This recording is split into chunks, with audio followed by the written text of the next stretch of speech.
রাত বাজে 2টা। কুচকুচে কালো অন্ধকার, কুকুরের ঘেউ ঘেউ আওয়াজ। একদল যুবক একটা কবরস্থানের পাশ দিয়ে যাচ্ছিল। তো যাওয়ার সময় ওই যুবকেরা তাদের জীবনে নামাজ, রোজা, আল্লাহর ভয় কোনো কিছুই ছিল না।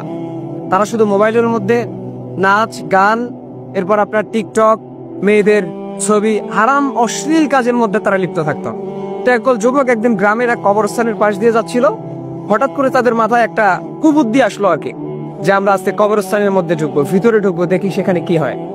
তো সবাই মিলে যখন ঢুকলো, কবরস্থানের মধ্যে কিন্তু একটু ভয়ঙ্কর লাগে আর কি, ভয় লাগে আর কি। সবাই বের হয়ে চলে গেল, সাহস করে একজন যুবক ভিতরে ঢুকলো।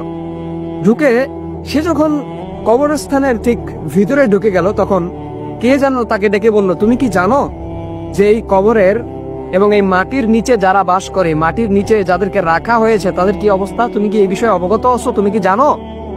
যুবক ভয় খেয়ে গেল। সে চারিদিকে ছোটাছুটি করতে লাগলো, চারিদিকে দেখতে লাগলো যে আওয়াজটা কে দিয়েছে। সে বুঝতে পারলো যে আওয়াজটা গায়েবী ভাবে আসছে। সে যখন বলল যে কে আওয়াজ দিচ্ছে, হঠাৎ করে একটা কবর থেকে সে দেখতে পেল, একটা কবর থেকে একজন লোক উঠলো, যার চেহারা নেই কিন্তু তার চক্ষুগুলো লাল বর্ণের ছিল। সে এসে বলল যে আমি সেই আত্মা, যে আত্মা আমি দুনিয়ার মধ্যে থাকতে অশ্লীল কাজের মধ্যে লিপ্ত ছিলাম, হারামের মধ্যে লিপ্ত ছিলাম, সব সময় হেডফোন কানের মধ্যে দিয়ে ঘুরতাম, গান বাজনা শুনতাম, কনসার্টের মধ্যে যেতাম, আমি নাচ গানের মধ্যে লিপ্ত থাকতাম, মেয়েদের হারাম ছবি নিয়ে পড়ে থাকতাম। আজকে আমার এই অবস্থা, আমাকে আগুনের মধ্যে পুড়তে হচ্ছে। তুমি যদি এই অবস্থায় থেকে থাকো, তাহলে তুমি তোমার রবের দিকে এখনই ফিরে যাও, এখনই তুমি তওবা করো, নয়তো আমার মতো তোমাকেও আগুনের মধ্যে পুড়তে হবে।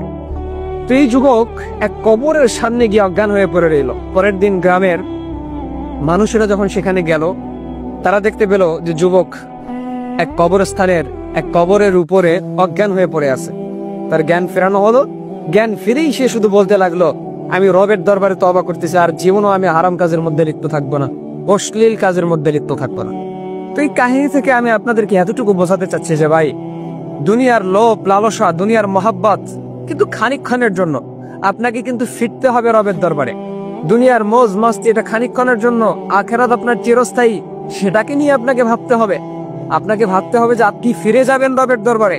আপনাকে ভাবতে হবে যে আপনার সৃষ্টিকর্তা আপনার জন্য একটা নির্দিষ্ট সময় পর্যন্ত আপনাকে দুনিয়াতে রাখবেন। তো এই জন্য ভাই, এখনো সময় আছে আপনাদের যে রবের দরবারে ফিরে যান, তওবা করেন। দুনিয়ার লোভ লালসা, গান বাজনা, হারামের মধ্যে লিপ্ত থাকা, অশ্লীল কাজের মধ্যে লিপ্ত থাকা, মেয়েদের ছবি নিয়ে পড়ে থাকা, এগুলো থেকে আপনি নিজেকে হেফাজত করেন। সুদ, ঘুষ, জেনা, ব্যভিচার, এগুলো থেকে আপনি বের হয়ে আসেন, রবের দরবারে ফিরে যান। এখনো আপনার সময় আছে। আজরাইল আলাইহিস সালাম যদি আপনার কাছে চলে আসে, তো আপনার 1 সেকেন্ডও আপনাকে সময় দিবে না, আপনার নির্দিষ্ট সময়ে সে আপনার জান কবজ করবে।